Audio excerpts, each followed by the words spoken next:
I hope that you had a lovely break. I was on my way to the bio break and my dogs looked up at me longingly and I was like, no, your time has not come yet.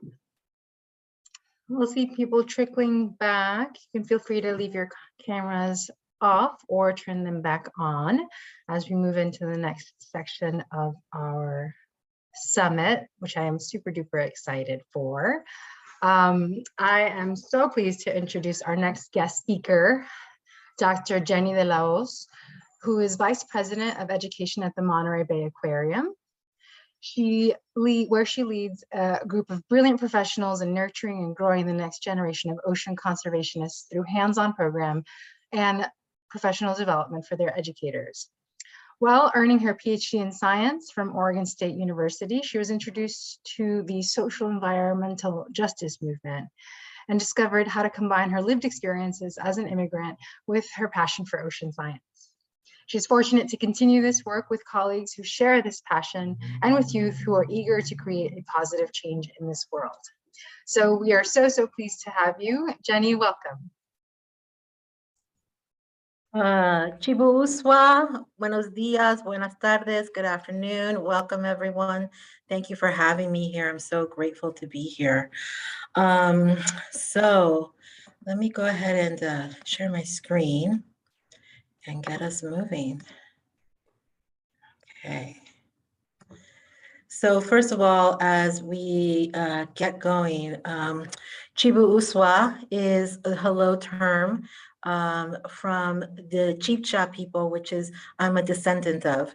I know that it's something that we've been starting to resurrect in Colombia, where I was born, and I'm just excited that we are starting to recover some of our language and our customs. And I want to say and acknowledge before we get going that I am coming from the unceded lands of the Monterey Bay region, home of the Esalen Carmeleño, Monterey Band, Rumsen, Shalon, Ohlone, Costanoan, Amamutsen, and Salinan tribes. I just want to honor them today, the past elders, the current present elders, and the future elders. And I hope that my thoughts and words sit with you in the way that will honor them and my ancestors as well. So as Yvette said, my name is Jenny de la Hoz, and I work at the Monterey Bay Aquarium. I have been at the aquarium roughly 15 years, 13 years at the beginning, and then 2 years later, I've come back. And so as we start getting going, I wanted to just start getting some ideas, and I wanted to just do a quick check-in. I've been following the recordings for the last few days, and wow, this conference is the bomb.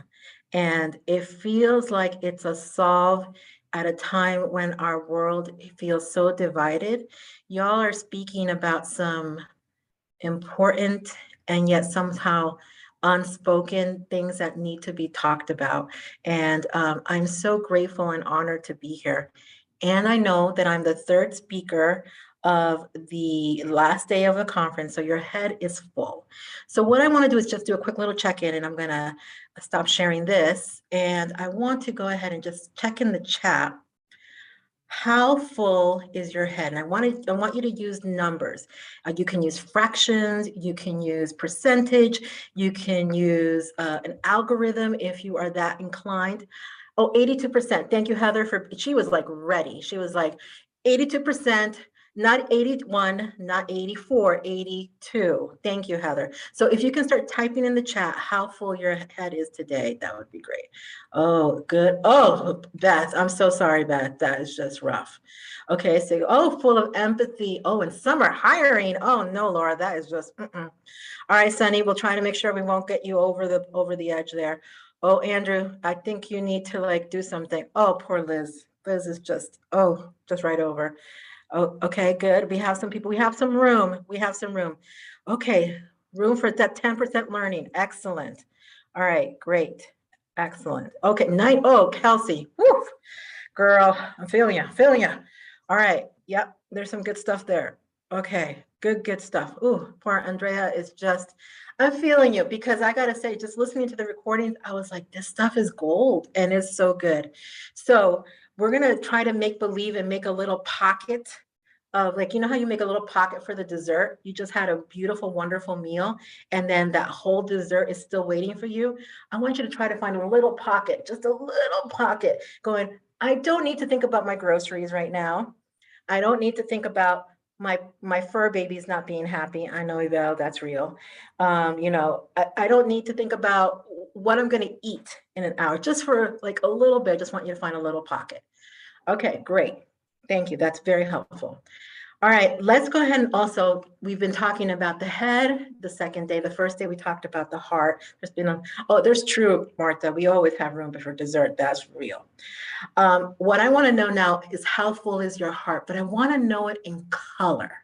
Okay. So you can be as descriptive. I want you to be like, is it black like the night or black like a soft black kitty? Like that, those kind of things. So where is your heart at? How full is it? What color would it be? Cobalt blue. Oh, yeah. Thanks, Rebecca. Oh, like the ocean. Wonderful.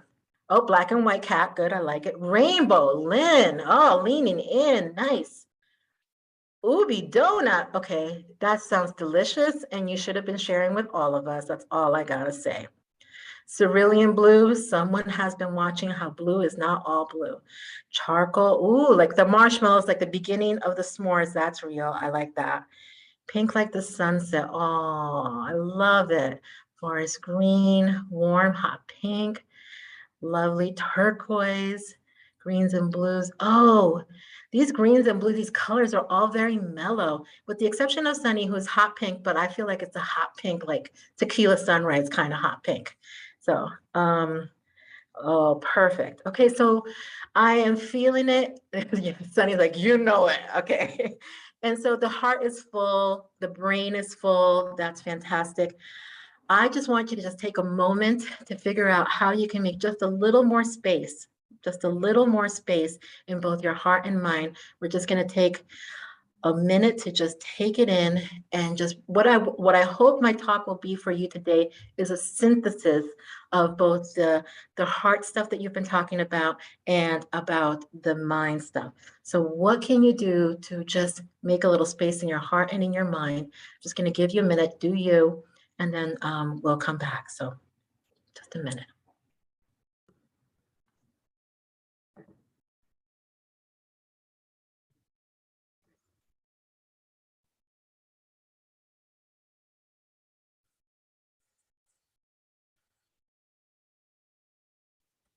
Right. Let's lean into it. Let's lean into it. I feel like, let's just keep working and let's do it. So my staff that works at the aquarium has lovingly told me that sometimes in order for them to understand where the heck I'm going or what I'm talking about, they have to time travel. Because in my head, it just feels like time is all it's just a big mush mush. And so often when I'm talking, they have to kind of go, is Jenny time traveling? And so I want you to time travel with me for just a little bit. And I want to talk about, what does an environmentally successful world look like? What does it look like in an equitable world? What would it look like? And one of my favorite shows is been The Expanse. I don't know if people have seen that show. It's a fascinating dystopian view about what the world could look like once we colonize Mars and we colonize the asteroids, and it's all really fascinating. But what I really love were the artist renditions of what would happen after climate change was really impacting the world.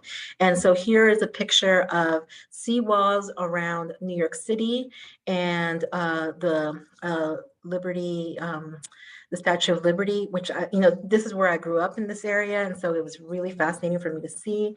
And then here is what the Lower East Side would look like. And basically you see seawalls all around that are built up there. And then of course the city is still as vibrant as it is today. And I was like, wow, what's it gonna take for us to get there? So I then started looking into it. And Here is a portion of what that skyline it looks like today. And what you're looking at is the old East River Park. It is a fantastic park. If you've never been to New York, I highly recommend that you go there. It's if you go into New Jersey on the other side of that, actually that's another part of Manhattan going across that bridge, but this park is old. It's been there forever. You drive down it, and what you can't see is that there are basketball courts along this side right here. And those basketball courts are where people play basketball. Like this is where, if you really got game, this is where you come and play. Because if you don't have the game, the street game, then don't even bother, you know? And so they started realizing that this particular park in this neighborhood was going to be very impacted by climate change and the rising seas. All of the tall buildings that you see under there, those are the projects. Those are what we grew up knowing as the projects. And so they started talking to people, and the community got together, they discussed it. And then after 2 years of working together, they got to a plan, and they decided that they would go ahead and go this plan. But then literally 3 months later, they switched everything, and all of these behind the scenes dealings that were happening were completely did away with the planning that they had done with the community and disrupted everything. And now the community is up in arms because they won't let them build any of the structures that the city now wants to build, which is completely different than what they had said with the community. So essentially, all the work that they had done went for naught. And at the end of the day, who is going to suffer? The community that lives here, right? And this is going on over and over and over again. Here is Charleston, South Carolina. They wanted to build a seawall. Again, the community wasn't instructed, wasn't talked to. Things started moving forward, and you can actually see the halt here in this work that of the seawall that they were going to build in, because they didn't include the community, so the community got up in arms. And this continues to go over and over and over again. So here's another one, Bay of Biscayne in Miami. You would think that they would learn from other experiences, but they didn't. So here's the existing condition. Here's the existing seawall that they have. The middle one is what the U.S. Army Corps of Engineering has proposed.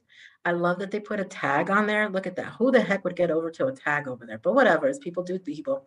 And then here's what the community is suggesting, and yet they're at odds. They're at odds.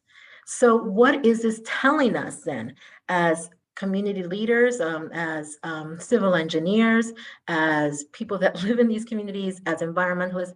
What are we learning from this? And that's really the topic of what I want to talk about today. And that is, if we're going to be really doing this work, the work that we need to do not has to include the community. It must include the community, because if it doesn't, then we are going to be losing out. And at the end of the day, they're going to be losing out. And if any of our people are hurting, then we're hurting as well. So I hope that I'm gonna be. I gave Yvel a link to this, Yvel and Marta a link to this, and one of the things that I like to do in all of my presentations is give a lot of hyperlinks and a lot of links to different places. So anything that you see on this that has like an underline has a hyperlink to more resources, more stuff that you can read. But I agree with what Rob Moore has said, that if the only way we're going to be successful is if we start engaging community members. At the aquarium, we have undertaken, the education department has decided to undertake the work of working with coastal communities of color. It's not just about the beautiful ocean animals. It's not just about bringing people through the door. It's how do I make sure that coastal communities of color who are going to be the most impacted will be there and continue to be there into the future. So this for me hits a home because I have seen firsthand how coastal communities of color and low-income communities are the most impacted. Here's Hurricane Maria in Puerto Rico. I put USA there because people tend to forget that Puerto Rico is US territory. when people were saying, how come the Puerto Ricans are asking for us to bail them out? Because they're one of our territories. That's why. And this is still work that's still happening today. I have friends that work there at U.S. Fish and Wildlife, and there's still a lot of work there. Hurricane Katrina, here's another example of we saw the best and the worst at that time. And this is work that's still not done. Many of these people who were flooded during the time are moving back into the French Quarter and those low-lying areas. They don't have an ability to move in any other direction. And yet many of those that gentrified the New Orleans area are now moving north of Covington, north into the northern part of Louisiana, because they can afford it. But a lot of people can't. Here is Cancer Alley. This is a place where there's so much petroleum that 1 in every 2 individuals has some type of underlying disease that can be attributed to their environmental hazards, and predominantly community of color, predominantly Black. And then, of course, who can forget Flint and what has happened there and continues to happen there? Flint was the catalyst for a lot of the Black Lives Matter and making sure that people knew about the social injustices that are happening. And yet people don't realize that it's not fixed. So what we know is that a preponderance of historical factors have continually and still continually put people of color and low-income communities at the forefront of all of the climate change, natural disasters, and environment. I'm preaching to the choir here when I say this, but I just want to make sure that you know that these rocks that are being built are a preponderance of historical factors that continue to impact individuals and communities over and over again. And so truly, truly, the work that we're doing in zoos, aquariums, sanctuaries, wildlife centers is the work that requires the balancing of the heart and mind. It's the one place where people can come together despite political differences, social differences. They can come together and feel a connection to an animal and then eventually to each other. It is essentially praxis. It's putting into practice the theory, the knowledge, the internal knowledge that Roger was talking about, how your body knows. It's putting the information of your neural networks into play. It's bringing it all together, and we can do this work and cross the line and help people really come together in ways that many other places don't have that ability to do. All right, so you're like, okay, Jenny, I'm in. I'm willing to do it. How do you do this? Isn't this the cutest fish? This is a sea bass. This one is a youngster because he doesn't have spots. He's only about 120 pounds, nothing too big. So that's a big fish. But you're asking, okay, Jenny, how do I do this? Well, one of the things that I would like to recommend that I was looking through the ACE wildlife resources, which are fantastic, and I didn't see this. And so I wanted to offer you one of the things that we do at the aquarium that I've been doing as an equity consultant before my job returning back to the aquarium, and that's provide an equity filter. So what an equity filter is a number of questions that are raised to help you become aware of the biases, even your neural biases, like was discussed yesterday, your biases, to help you surface some of the assumptions. And it's meant to be a conversation starter. It's a way to go ahead and just start asking questions about, what am I bringing to the table? What do I know about this community? Like I was talking about the historical preponderance that happens. For example, I don't know if people realize how, if you've ever been to DC, like the District of Columbia, 80% of the people that live in the District of Columbia happen to be African-American Black. And they've been there for many generations. They arrived there during the Civil War and camped out right outside the city in little hovels because that was where they were safest. And they maintained this area and stayed in this area. Do we know? I mean, I don't know if that then impacts how poverty has set in, how people have maintained or not maintained property. all of that. So the question that I have is like, what do you know about the community that you're working with? Do you know the values the community holds? And by knowing these, how can you intersect these values with the environment? For example, here at the aquarium, we have an exhibit that when it was first opened, it was really, Finding Nemo was a big, big thing. I'm so dating myself, but yes, Finding Nemo was a big thing. And you would see these little Latina mothers coming in and they would talk. And we actually did a whole study on this, that we would follow them around and they would tell stories to their kids about what was happening in the tanks. So you would see a mom going, you see, si ves a ese pececito? Do you see that little fish right there? See how it's hanging out with that bigger fish? That's how you have to be with me here at the aquarium. You have to hang out with me. Just follow me around, be around me. Or when we talked about how seahorse fathers were the ones that gave birth, you would see the mom going, "Si ves, viejo? I told you, you have to be helping out here too." That's what, just all of that good stuff. I told you, you had to be helping out. So what are the values and how can you intersect it with the animals that you're sharing? And then also, how do you intersect it with the needs that they may have? Other parts of the equity filter also asks about how are you engaging multiple perspectives? One of the things that often happens in environmentalism is ageism. Youth are often left out of the equation when they're the ones that have to hold the resolution in their hands, as are older people. But how are you helping them be part of the process? How are you helping people that are, different language speakers? Like, if you have mixtecas, how do you incorporate them? Just because they may be trilingual, they may speak Spanish, Triqui, and then also a little bit of English. Do you only do translation in Spanish? I don't know. Those are questions to be had. So the equity filter surfaces questions about how are you communicating? How are you engaging them? And here's the last question here on this one is a really good one. Who's the hero, guardian, leader? And who was the villain? We in environmental education or environmental work, there's always has to be a villain. And I know that our communities, our culture, American culture really tends to create a black and white mindset, especially now we have there's very little gray. You're either this or you're that. And the question is, who is the hero and who is the villain so that you can call it out and say, are there really heroes? Are there really villains?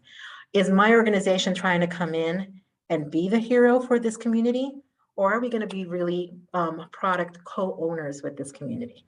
What are we learning from them and what are they learning from us? One of the other things that organizations also has a really hard time doing is centering the fact that they're going to make mistakes. Often the mistakes are made and then people are given like, oh, well, whatever is going to happen, or someone is a scapegoat, or they just don't pay attention to this. I highly recommend centering the fact that you're going to make mistakes and how, as an organization, when you're working within a community, how are you going to work to tend to those mistakes? Walking in knowing that you're making mistakes already gives you an aspect of humility that often we as environmental organizations don't walk into communities with.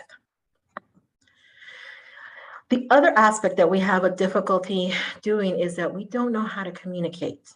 We are very good at communicating, like, this is how our animals do this, or we're good at the education part, but we don't know how to communicate the privilege that as an organization we may have. Basically, how do we communicate the ways that people can access power? How are decisions and policies made? And how do you communicate that so that the community, even if you're in with them or not, can take on whatever it is that they want to choose and move forward with it? And so communicating the privilege is an important part of it. And how are we communicating that? And then finally, evaluation. How are we asking the stakeholders how they feel about this? What type of evaluation will we use? Will our evaluation people be bicultural or multicultural? Will they understand that there's different ways of asking? And again, this is, as you can see with the equity filter, it's a circular thing. It's a thing that goes around. So you're asking, you don't have to ask all the questions at the same time. You're going to ask different questions at different parts of the process. And this is an ever evolving dynamic situation that goes on and on and on. You are constantly in learning mode.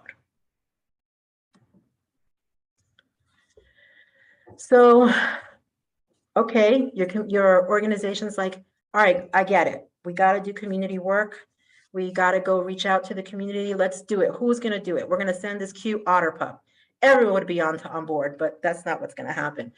Usually what happens is that they send this wonderful, well-intended, passionate, eager, enthusiastic, all of the things. If you didn't know who the clever educator is, this is me. Just because you're brown doesn't mean you understand brown. So yes, these are the people that often get sent into communities, often female, sometimes white, more often BIPOC, passionate, they're young in their careers, they're just like, I'm ready to take on the world and make the changes. And unfortunately, they're the least experienced. And I should say we're the least experienced, we have the least skill set, and we don't care because we are so naive and excited that we take it on. So here's where I want to center a different way of doing this work. I personally think that, yeah, I wanted to just so who do they send? They send this kid who didn't know how to speak English at the age of 5. They send this kid who at one point in her life wanted to be more white because she felt so embarrassed about being Latina that she, in this picture, it's hard to see, but I was hiding my upper lip because Farrah Fawcett was all the rage and she had really thin lips. I was like 9 years old in this picture. And I wanted to hide my upper lip because my lips were too big. I don't know what I was thinking, but that's just the age. They send this kid who, what the heck was I thinking with this 80 hair? Look at that hair. It looks like I could put a nest in there, like a rat could land in there, right there. But that was me. That was my goth. I know I'm wearing white and pink, but I was totally pretty in pink goth. That's what was going on there. This is the kid that they send. They send this kid to be in the water with girls because she's super excited. She's eager. She's like, you're like me and you're going to be like me. This kid that grew up in this building in Paterson, New Jersey, with no connection to the environment, this is the kid that they sent, okay? And just FYI, this is a Google shot. It's much better looking than it was when I was growing up.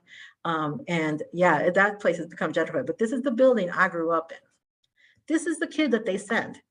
And so I want to just approach it in a different way. I think that there are responsibilities for the individual and the organization. And I'm saying this to you, my colleagues in the field here. I mean, I was so grateful that Roger pointed out how many females there are in this. I want you to, there's responsibilities that we as individuals have to hold and responsibilities that the organization has to hold. So as individuals, we have to recognize our personal biases. I walked in thinking, I'm an immigrant, my first language is Spanish, I didn't speak any English, blah, blah, blah. I'm gonna understand all immigrants. That was my own bias. I was also like, well, of course they're gonna understand me.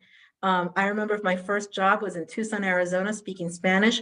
My Mexican students couldn't understand my Colombian accent if they wanted. They were like, what is this girl saying, right? I had to stay really curious because I'm like, why aren't they understanding me? Or even as I started working with immigrant communities, and I'm like, I was pretty poor. We didn't grow up having a lot of money. Man, I didn't know any of that until I really started working with the communities, and my privilege showed right up, right? I remember the first time someone told me, Jenny, you're no longer that poor little girl that used to, live mouth to, hand to mouth. And I was like, wow, my privilege is showing up. I have to stay curious. You have to continually stay curious, check your biases, and see how you're coming into a community. And for the organization has to recognize that you're sending this person out there, but this person may have their biases, but the organization has their own values, their own bias, their own culture. You have to recognize it. And you're going into a community. Are you going to be the 800-pound gorilla, or are you going to try to be the quiet person? Can you recognize that you're the 800-pound gorilla, call it out, and then try to step back? How are you walking in, and how are you, what are you leveraging and giving to people so that they know how to do this job? The organization has to provide bias training and privilege training. Like I said, they sent this kid who thought she knew it all, who thought she got it because she had a lived experience. But I didn't. I didn't know. My lived experience as an immigrant from Colombia who flew in on a plane is different than my Mexican American kids or Central American kids who have walked up to the border and across the border. We have to continually have that, and organizations are responsible for checking that bias and helping us provide training for that. The other thing that I think is also important as individuals is that you have to curate your own story. So I remember early on in this work, I would just tell my story about some of the stuff that happened to me growing up, and people who are donors to big organizations, and not only not here at the aquarium, but other places, really like to hear that trauma porn. The more trauma porn they have, the more they're like, oh, tell us more. You're making us feel so good that we have you hired, all that good stuff. Your story is your story. You don't only share what you're able to share, what you want to share, what you want not coming back to you, because the story will come back to you. So curate your story so that it's not trauma that will revisit you later on. Curate your story so that it's one that is of hope and tells the story that you want. Curate your story so that as you're telling your story, it puts you in the best light possible and where you want to walk out. Curate and stay curious with your story so that if you recognize trauma, you get the help you need, because your story is your own. It is not for your organization to use. It is not for the environmental movement to use. It is however you want to use it to move it forward. The other thing for the individual is hone your passions and your resiliency. My friends, you know as well as I do, as much as we love these animals and as much as we love the people interacting them, this job can eat you up and spit you out. We have to build in our resiliency because we're in it for a marathon. We're not in it for a short run. We have to do this slowly. And something that often happens, and I know I did this early on in my career, is I'm so eager to be like, I'm working at the Monterey Bay Aquarium. How amazing, how fantastic. And everything becomes unbalanced, and I forgot my passions about other parts of my life. We get so sucked into how we are identified with our organization or the work that we do, we forget our other passions. And so for you as individuals, I'm just so impressed with Gen Z in particular compared to us Gen Xers. I think I love that y'all are willing to put a balance there, and I think continue that. Gen Xers and boomers who are in charge of you as your leaders will often tell you that, no, you need to work hard. Ignore us. Continue to do your work-life balance. It's the right way to go. It's the healthy way to go. And it's the only way we can maintain this marathon. And more importantly, hold good boundaries. Now, this is a tough one. This is really tough because I was reading, someone was saying some of the larger organizations who have more resources can overtake, and then some smaller organizations. I mean, let's face it, especially in education or any type of interpretation, we are a person with all trades. We do everything. So if you walk in and you speak another language, they will take advantage of you on that. They'll be like, great, translate this for us. Great, translate for this for us. You either ask for more money, or you tell them, you give them and say, okay, I'm willing to do this, but you need to give me at least a month leeway to do it. I can't do it overnight for you. If they come in and say, great, you know how to work with horses, so now you're going to go and do this type of work. Okay, great. Yes, I'll do it. But hold your boundaries in a way that it doesn't exhaust you. Holding boundaries is hard when you're early on in your career. It becomes even harder as people start thinking that you're going to always bend over backwards as you get older. So hold good boundaries. And for the organization, I think we need to acknowledge the emotional labor required to do this empathy work. This isn't something that, that happens overnight. It's not like, oh, now I'm going to get people so super curious about jellies. They think they're pretty, but people don't think like, what's this, a mindless thing? Should I care about this? There's a lot of emotional labor here.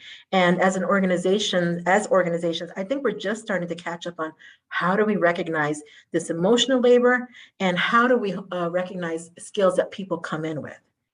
And if employees don't have the skills to go and do the community work, you hone their skills and you grow them. And you grow them not only to stay in your organization, but to move out of your organization. You grow them because if you grow a good environmental leader in your organization, they're going to go and be a good environmental leader in another organization. And it's a win-win proposition across the sector. And then finally, I think more importantly, and this is becoming more and more of an issue, we have to pay for lived experiences. Imagine like if someone, what I'm talking about here, lived experiences, if you're an immigrant, if you've lived in a low-income community, if you come from the community that you're trying to work with, and you don't get that recognized, you need to have that recognized. And so I think that that's something that people don't often think about, and I think we're starting to get better at that. All right, so why this work? Why the heck do we do this work? At the aquarium, when I first started many, many years ago, what I remember, I was just a lowly little intern, and I was here on the weekends, and I would see all these Latino families, all these Spanish-speaking families walking around. What's that? What's that? And I started just talking to them. And at first I would start off with a family of 10. And by the end of my 20-minute walk, I was with 70 people, all asking me questions, blah, blah, blah. And trying to convince people to eventually do more of the Spanish language stuff took a long, long time. Before I left the aquarium, over 13 years ago, I set up an equity task force, because at the time we weren't ready for it. I came back to the aquarium after having a strong focus, and I'm like, the only way I'm coming back is if we do more of this, equity work, more of this environmental justice work. And Julie was like, yes, we're committed to that. And I think her heart wanted it, but she wasn't ready yet. And then the pandemic hit, and then George Floyd happened, the murder of George Floyd. And all of a sudden, there was no turning back or recognizing that this was not happening. And Julie Packard specifically, she and I worked very, very closely. And then like a year and a half after all the work that we did at the aquarium, this is a statement when people were asking her, why is the aquarium taking up the DEI initiative? And I'm so happy and proud that our leader is speaking in this way this day, such a powerful voice for why we need to be doing this work. So why do I do this work? I do the work for this. I mean, talk about empathy, and what mother or child sees this and can't just wrap their head around these animals are vital and important. I do the work for this. If you've never had an opportunity to have an octopus climb up your arm, oh my goodness, it is, immediately there's a sentient being there. That is not just a regular animal. I do the work for this. Kids coming up. I mean, I remember being in New Jersey and reading about fern, like sword ferns, because I grew up in a really urban environment, and it wasn't until I was 28 when I saw my first sword fern. I was 28 years old, and I was ecstatic, and everyone around me was like, what the heck is up with her? I do it because I want kids to have this experience. I do it for these kids, for these little ones who, these are our Head Start kids. We bring them in from all different parts of 2 different counties. For these kids that you never know where they're going to wind up.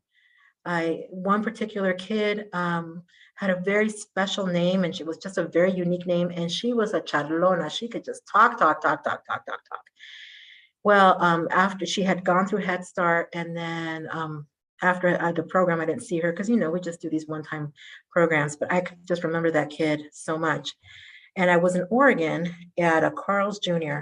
and I saw this name on this kid. And I'm like, I haven't seen that name in forever. But you know, that was a long time ago. There was this little girl in Head Start. She's like, oh, I did Head Start. I'm like, oh, that's wonderful. But no, no, no. This was Head Start in California, not here. She goes, oh no, I grew up in California. I go, where did you grow up? Salinas, California. I was like, it was the same kid that I had seen over 10 years ago at this program. So I do it for these kids because I never know when those kids are going to come back. I do it for the excitement and the joy, the new discoveries that need to happen. I do it for these kids. The person on the right started her career under me here at the aquarium, and now she's in charge of all type of sustainability across the whole aquarium. The woman on the left started as one of my high school students, and now she's 32 and works as one of my educators, educating the littles that we just saw. I do it for these fools. This is like about half of my nephews and nieces, not even all of them. I do it for these fools here, my racially combined family. On the left, we have all the Caucasians. On the right, we have the Colombian Americans. And I do it for these fools. And out of all of these people, I can probably say there's maybe 3 of us that are interested in the environment. The rest of them, they're like, whatever. They're not outdoorsy. They don't care. There's probably just my sister-in-law and me. So we have to marry into the family to be interested. But I do it for them because even if they don't realize that it's important for them to care, I'm the one that's constantly keeping the pressure so that I can continue to keep caring for them. So I do it because I think our future is important. And I do it because the work that we do cannot be done alone. We are past the place where as an individual, as one organization, we do this work without just by ourselves. We have to do it with community. Without community, without centering their needs, their values, we will not be making any movement, any real progress into the direction that we need to. And I just hope that you embrace what the values that they have, embrace the theory that we've been presented, and bring those together in a praxis format that would allow us to move forward this environmental stuff. This is work that is near and dear to my heart. I did diversity, equity, and inclusion work for many years as a consultant, and I had to come back to this because I can't see not marrying the two. It just has to happen. So with that, I say gracias, thank you, and I'll open it up for any questions.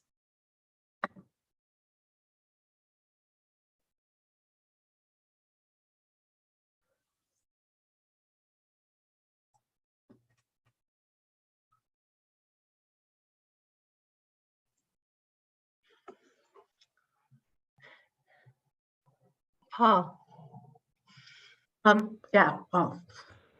Hi. Thank you, first of all. That was a very nice discussion.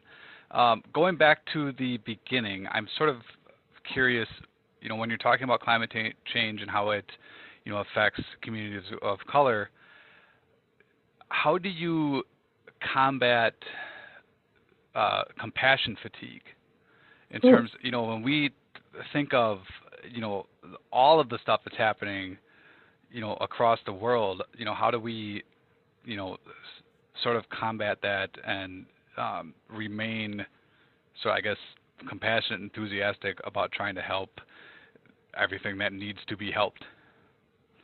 That is such an excellent question. May I ask you a personal question, Paul? Go ahead. Are you in a committed long-term relationship? I am, yes, I am married. Okay, great. And so how do you do it when you and your partner have to go ahead and pay the bills and move through life? How does that work in your relationship? Some of it's a discussion. Some of it is like a split work type of thing. You handle this, I'll handle this. Do you handle it equally at the same time, or do you handle things differently at different times? Like do you have more space sometimes than your partner and they have more space some other time? Generally, yeah. Yeah, that's on good days, right? And I'm sure that beyond your partner, you probably have another network of support that probably can bolster you up during those times, right? Right. I think you've hit the nail on the head as to why community is so important, and how part of the way that we can resolve that compassion fatigue is allowing the community to rise up and, to ebb and flow depending on where their compassion and their ability is at that time. That's why we'll find the leaders that can do it at sometimes and then have to go back into the shadows. That's why we lead sometimes and then they lead some other times. And that's why community, again, is so important, because your compassion fatigue is right on the money. I mean, all of us are just learning this resiliency thing in a way that I hope you don't mind, Paul, but I'm guessing you're a Gen Xer like me. Or are you a millennial? No, I'm not millennial. I guess technically I'm Gen X. I always Yeah. forget where the year breakdown is for that. Well, so I just don't think that our generation expected to have it. You know what I mean? I don't think we expected it to be like this hard and this much resiliency that we needed to have. And so Right. I think the Gen Zers are coming in with a much more different way. They're more collaborative and more dependent on each other. And I think that's where we have to lean into, because you're right. Sometimes I need to step back and go like, all right, Bubs, like that's my husband, you cook tonight, right? And or we're gonna do takeout tonight. I just can't do it. And then there are other times where I can totally step up and go, oh, tonight is a day I can feed. I can nurture people today, but other times I can't.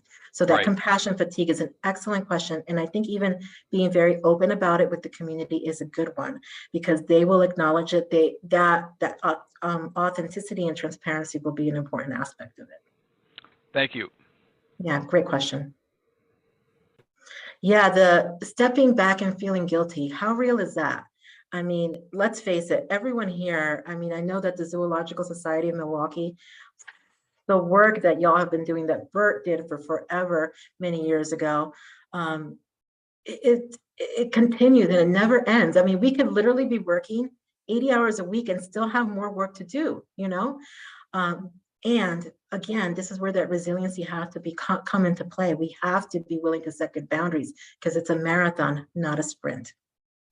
Yes, William. By the way, great presentation the other day. I really appreciated it. Oh, thank you very much. And thank you for the talk. I think that, you made it very clear, if we didn't already know, I suspect all of us mostly did, that it's really important to be as inclusive as we can, because we can't go forward and achieve our goals without buy-in from the communities, and especially even the communities that we have trouble recognizing. My challenge is also that we also need buy-in from communities that aren't necessarily wanting to be part of conversations about equity and justice, and when we and what I'm specifically thinking of, to make it like kind of clear, is with wolves, with gray wolves right now. Anybody who has seen wolves in the news knows that in Yellowstone, the management of wolves just outside the park has dramatically changed, and that's a consequence of politics. And I think that in the long run, when we look at the last 30 years, there's been a lot of change and acceptance and what people understand about wolves and other predators. And in the long run, we're seeing, more changes that we would like to see than rollbacks. But I think the animals themselves and efforts for conservation get harmed when these animals that we want to conserve become symbols of some of these broader discussions. And I think wolves have very much been harmed by being a symbol that is associated with national conversations that have nothing to do with wolves. So how do we go forward bringing different communities into our conversation when we don't want to put ourselves in a position where, okay, well, today we might get to, change a policy very aggressively, but 10 years from now, we're going to be in exactly the same spot, because people are feeling excluded one way or another, and then they're politically motivated to kind of do something very dramatic like we've just seen. And those communities might be communities that are excluded from the conversation because they are, because of racial factors or cultural factors, or they might be, ranchers and farmers that feel excluded from the conversation. Any guidance or advice on that? William, this is a wonderfully deep and complex question. It's one that I worked at U.S. Fish and Wildlife during the time that the sage grouse was being delisted, and then and I was also there during the malheur occupation.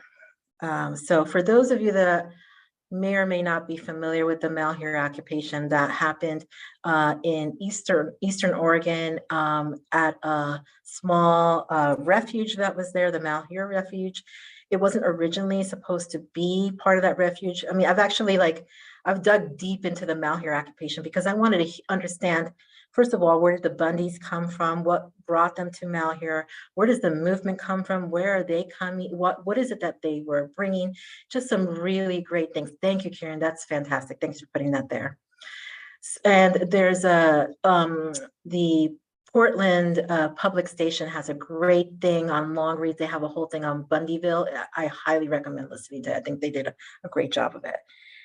One of the reasons the malheur occupation did not work, as far as giving, why the community did not rally behind the Bundys and the occupationists, was because of the consistent movement and relationship building that the refuge manager had been doing for over 10 years. Many of us who have worked in rural areas with ranchers and other people, and maybe work in these public lands, know that there's often a very big division between the work that we do and what ranchers and hunters, how they perceive us or how we perceive each other. Honestly, it's both ways. But that refuge manager had been working with the community for over 10 years to really build relationship. So when the malheur occupiers came, specifically Bundys, when the Bundys came and tried to say, they're doing the same thing here that they were doing to my father in southern Utah and in Colorado, the people there saw right through it because they had already built relationship with the malheur occupier, with the malheur, the refuge manager. Something similar happened with the sage grouse. A lot of conversations around sage grouse. Now, if you all don't know a sage grouse, they're not the prettiest looking birds. They're hella ugly. They have this big bosom that blows up when they're in mating season, and they hide in bushes. So when a cow comes through, the birds are like, and they run off. They're just not the most, wonderful bird. They're not these iconic birds like, let's save the sage grouse. There's nothing like that at all, right? What the success that happened there was, again, constant community building with the ranchers in that area. So that eventually the line that was adopted by Fish and Wildlife to save the sage grouse was what's good for the herd is good, or what's good for the bird is good for the herd. And I think that really raised it because it was building our relationships. And as you well know, William, the wolf is I've been following that for years, and you're exactly right. You're at the whims of politicians as to what's happening, right? One administration will go one way, another administration will go another way. The only thing that will cut through the lines through all administrations are relationships. And even if people are like, well, we know that this particular administration isn't really for the wolves in this way, or isn't for this particular animal, or for this legislation this way, relationships will maintain it so that when the next comes around, they'll be ready to actually take up the conversation again. But relationships are the thing that are going to keep us building. So my constant my constant go back is that if you maintain the relationships, if you build them, and let's say, for example, you, William, you build a relationship with someone in that community for the longest time, and then with your volunteers, let's say that you were talking about, and let's say you leave, God forbid, your organization probably like, William, don't leave, but let's say you leave, then that relationship would continue through others. It's about leaving the relationship, weaving it through generation after generation so that it can continue. So my, having really looked at what happened at Malheur, having looked at what happened with Sage Grouse, which I think are two of the most important successful stories in US Fish and Wildlife, I think that's what brought it through. I can talk to you about other things that didn't have not gone through, like the whole thing about horses in the Klamath Fall area, the whole thing about how delisting other animals on the Hawaiian Islands that had no relationship building it, but the ones that have maintained consistently moving through, even though there was changes in legislation and administrations, has been those with strong relationships. I hope that answered your question. Yeah, I think that was very helpful. Yeah. Thanks. Yeah. Alexa. I hope I didn't turn on anyone's Alexa at that moment. Alexa, buy me 3,000 cotton swabs right now. So let me tell you, the amount of times people have done that on calls with me is very high. Yeah, so I was wondering what advice you have for an organization that's earlier in its community engagement work, struggling where to start, or for people who are not in at a high leadership level, who are trying to push this work forward. Do you have any leaders that will support the work? Yes, probably. Somewhat, yes. Okay, so let me tell you right now, it's going to take a long time. I'm telling you, long. I never thought in my life that I would actually see bilingual labels at the aquarium. When I first started here and I started talking about, we need to go ahead and translate stuff, they were like, that is not the aquarium's way. We need to have nice, pristine, clear visuals. It's about exhibiting the animals. I'm like, but no one can exhibit animals if you don't know what the heck to call it. And so it took 10 years for that to happen. And this new exhibit that we have coming up right now, 24 years later, will be the first full-on bilingual exhibit. Not an afterthought. It actually is part of the original thing. And there's still work to be done, but wow, that's fantastic. So first, think about it for the long haul. Second of all, think about who you can pull in as allies, right? One of the things that I like to get when I walk into a community to begin with, first of all, I walk into a community and the first thing I do is I drive around the community and go, where are the fast food places? Where are the convenience stores? Where are the supermarkets? Where are the local markets, right? That will tell me how the community is set up around privilege. If you look at where fast food places are and convenience stores, that's usually lower income, and we find a lot of food deserts there.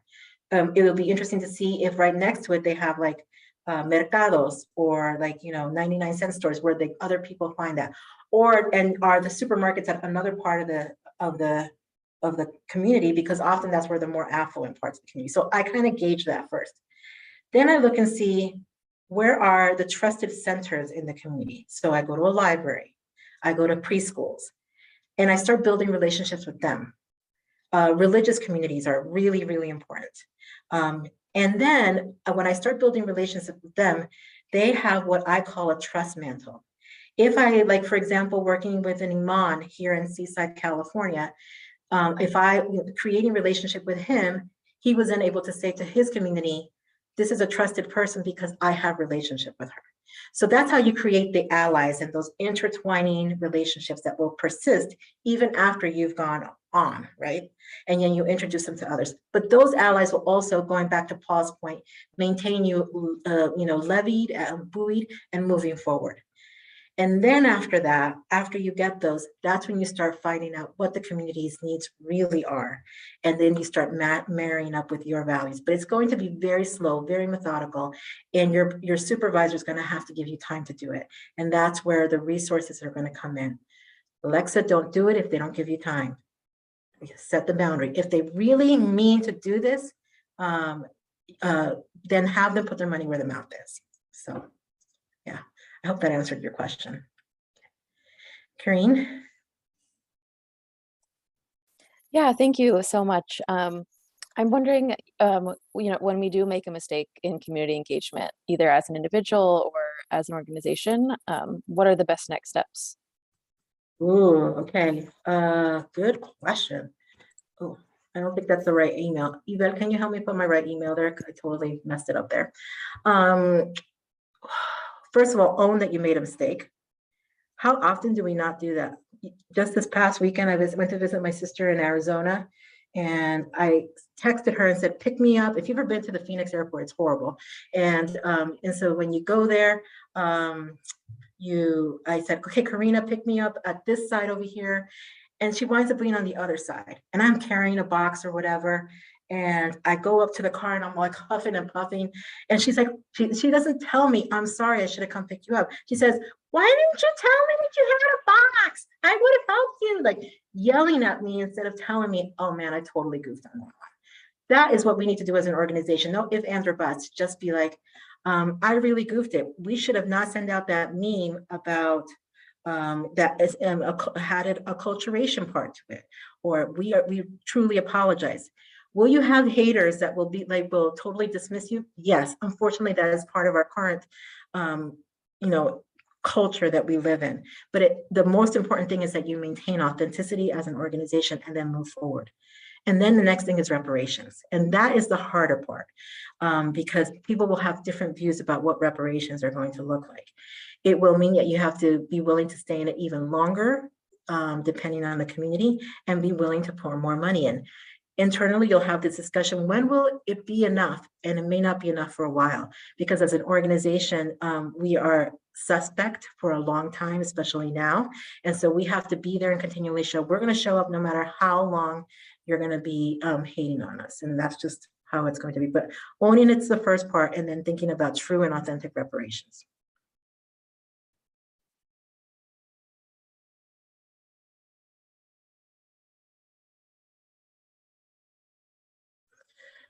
You navigate organizational pushback to ideas and suggestions from the community. Oh, this is a good one. Basically, once community connection established and actual changes are highlighted, how do you then move forward with implementation within hierarchical systems while not steamrolling over the work of other teams' departments? Beyond sharing out information, how do you handle accountability of our colleagues after weaving in others to the community connection? Oh, Ariana, this one. I could speak to this one for hours. Okay, I'm just gonna keep it real. Okay, yeah, keep it light. I know, totally, Ariana, keep it light. All right. Our organizations, because of the movement that we're in, is steeped in whiteness. If you have not been familiar with what I'm talking about, the characteristics of whiteness, visit Tema Okun in Dismantling Racism. Whiteness is not bad. Whiteness just is a way of looking at the world. And it's often seen as the only way to look at the world. So as we navigate this empathic structures and then move forward to work within our hierarchical structures, we have to, and here's for those of us that have multiple language or different types of identity, we have to code switch. So then that way we can go ahead and know how to tell the leadership what the community is wanting. We need to also give the community a heads up about how hierarchy works. Often what happens, this is the way I often think about it, it's a metacognitive approach to community to help them understand how things work within white structures. And that's not something that is often known or excavated or surfaced, but we need to do that in order for our communities to be empowered. So what you do is, again, you build on relationships. So Ariana, going back to your question about how do we hold our accountabilities of our colleagues, If you have relationships with them, it's probably a lot easier to call them in and be like, listen, Ariana, I introduced you to this person and you haven't reached out to them. Is everything okay? Is it just not on your radar, or what's the situation? And at which point you could be like, oh yeah, Jenny, I just really don't see the match here. Or, oh dang, Jenny, I totally fell on it. I'm so sorry, let me connect.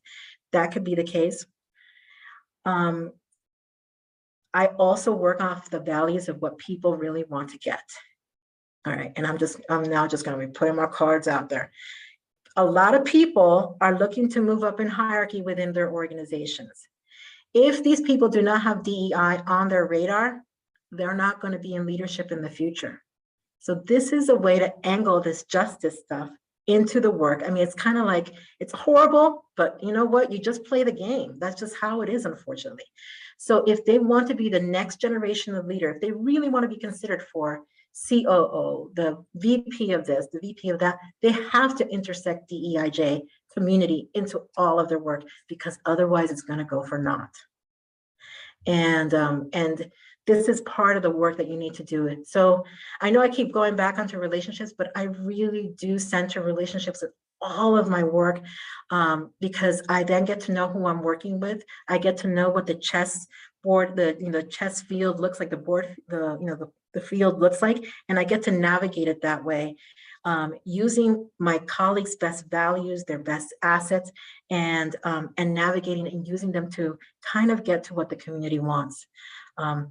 It's a really big question. There's a lot of undertones there that we need to talk about. I recommend not steamrolling. Here's another thing I just want to say to that. What often happens in structural change, when you're doing culture change within an organization, the leadership will feel like you're moving too fast. The front line will feel like you're moving too slow. And often we're stuck in the middle, right? So the most important thing to know is don't steamroll. Know that there's two different rates of the way that you're looking at time, and try to navigate and bring those together rather than have them pitted against each other. That's the best answer I can give right now. I hope that's enough.